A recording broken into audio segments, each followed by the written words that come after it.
field in a region is given by E equal to 2I plus 4J plus 6K into 10 to the power 3 and by C the flux of the field through a rectangular surface parallel to XZ plane is 6.0 Newton meter square coulomb inverse. The area of surface is centimeter square. तो हमको वो बताना है, ठीक। चलो ठीक है, तो देखो इसको समझने के लिए ना पहले 3D में समझना पड़ेगा तभी कर पाओगे, अदरवाइज करने को तो वैसे भी कर सकते हो, ठीक। लेकिन एक बार क्या करते हैं, समझा देते हैं, ठीक। चलो देखो, मान लेते हैं कि हमारे पास एक 3D वाला है, ठीक, ऐसे है।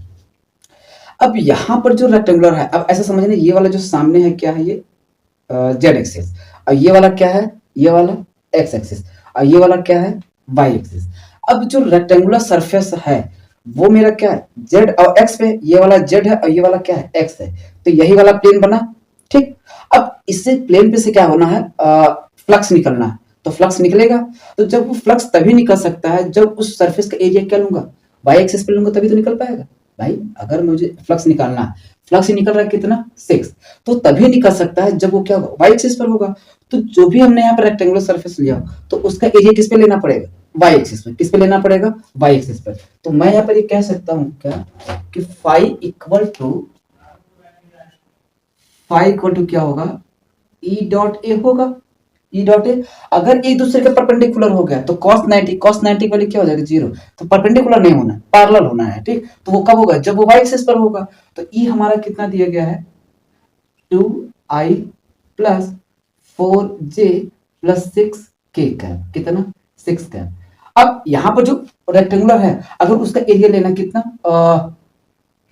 अब एरिया निकालना तो मान लेते हैं, चलो ए जी मान लेंगे, ठीक। ऐसा क्योंकि मैंने पूरा एकदम 3D समझा दिया, ठीक। तो यहाँ पर मैंने एक्स और जेड नहीं लिया, ठीक, मतलब इसका आई और के नहीं लिया, ठीक। अब इसका फाई दिया कितना है, 6, कितना, 6, बस वैल्यू रख दो। तो देखो यार, अगर यहाँ पर जे इसका कर दूंगा तो कितना आ जाएगा, 0, क्योंकि जस्ट एक दूसरे क्या परपेंडिकुलर। और इसका अगर इससे कर दिया तो कितना आ गया, 4a आ जाएगा। इसकी वैल्यू कितना आ जाएगा, 0। तो 6 इक्वल टू कितना आ गया, 4a। तो अगर डिवाइड करूंगा तो कितना आ जाएगा, 1.5। अच्छा मीटर में है, सॉरी, इसको कितना दिया है, इंटू 10 के पावर 3, सॉरी मैं ध्यान नहीं दिया, ठीक। तो कितना हो जाएगा, इंटू 10 के पावर 3। तो यहाँ पर भी कितना हो जाएगा, 10 के पावर 3। तो अब यहाँ पर क्या हो जाएगा, तो ये हो गया क्या, 6। अब इधर क्या है, प्लस में है, तो इधर जाकर क्या हो जाएगा, माइनस। थोड़ा रुक जाओ, आराम से करते हैं, ठीक। तो 6 इक्वल टू 4 इंटू 10 के पावर 3a। तो यहाँ से a निकालूंगा तो कितना हो जाएगा, 6/4 इंटू 10 के पावर -3, ये सॉरी प्लस। तो ऊपर जाएगा कितना हो जाएगा, a इक्वल टू 6/4 इंटू 10 के पावर -3।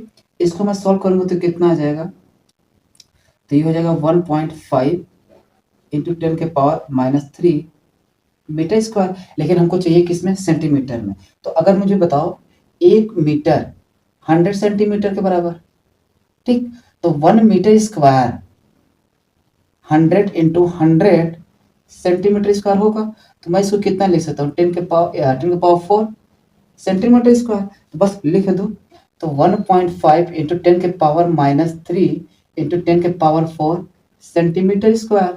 तो सॉल्व करूंगा तो कितना हो जाएगा, तो 3 तो इसको कैंसिल कर देगा, 1 प्लस बचेगा। तो इसके साथ 10 का मल्टीप्लाई करूंगा तो कितना आएगा, 15 सेंटीमीटर। तो आंसर कितना आएगा, 15 सेंटीमीटर।